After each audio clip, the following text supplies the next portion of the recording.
নেগোসিয়েশনের একটা golden rule হলো হি হু speaks first loses. এইটার অর্থ হলো যে যখন আপনি ক্লায়েন্টের সাথে কথা বলবেন, আপনি যখন বাজেট নিয়ে কথা বলবেন, আপনি সাপোজ $500 চার্জ করলেন তার কাছে, এই প্রজেক্টটা করার জন্য এই করতে হবে, আমি এইটার ক্ষেত্রে $500 চার্জ করব। এখন সামটাইম ক্লায়েন্ট সাইলেন্ট হয়ে যায়। এখন সাইলেন্ট হওয়ার ফলে যেটা হয়, আপনি সামটাইম এমনও করেন যে আমি যে এই বাজেটটা বলছি হয়তো এটা বেশি হয়ে গেছে, that's why say maybe silent হয়ে গেছে বা সাইলেন্সটা বজায় রাখতেছে। এইটা কিন্তু না।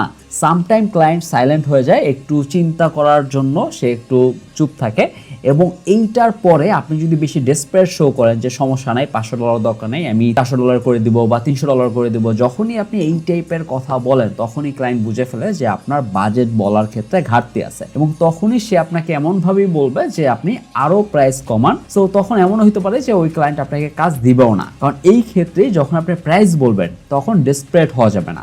আপনার বাজেটটা আপনি বুঝে শুনেই বলছেন। যদি ক্লায়েন্টের বাজেটের বাইরে চলে যায়, সে আপনাকে বলবে যে আমার বাজেটে একটু বাইরে চলে গেছে, এইটা বলার পরে দেন আপনি বলতে পারেন যে I can understand your problem অথবা ইউর সিচুয়েশন। তো ওই হিসাবে আপনি তাকে আরও ভালো করে বুঝাবেন যে আমি যে বাজেটটা চার্জ করতেছি এটার ক্ষেত্রে এই কারণে আমি চার্জ করতেছি, এবং তোমার যদি বাজেট ইস্যু থাকে এটা সমস্যা নাই, তুমি এটা বলতে পারো, then I can reconsider maybe, এই টাইপের কথা বলে দেন আপনি কনভারসেশনটা চালু রাখতে পারেন। সো এইটা করার জন্য অবশ্যই আপনার এই যে কমিউনিকেশনটা আপনি করবেন ক্লায়েন্টের সাথে, এটা খুবই ইম্পর্টেন্ট। এবং এইটার জন্য আমার একটা বই আমি বের করছি অলরেডি, সেটা হলো দ্য ডলার কনভারসেশন।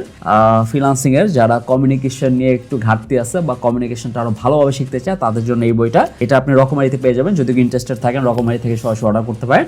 বাট এইটা খুবই ইম্পর্টেন্ট, এবং এই ব্যাপারগুলো যদি আপনি বুঝতে পারেন তাহলে লং টার্মের জন্য আপনি ফ্রিল্যান্সিং করে খুব ভালো একটা পজিশনে যেতে পারবেন।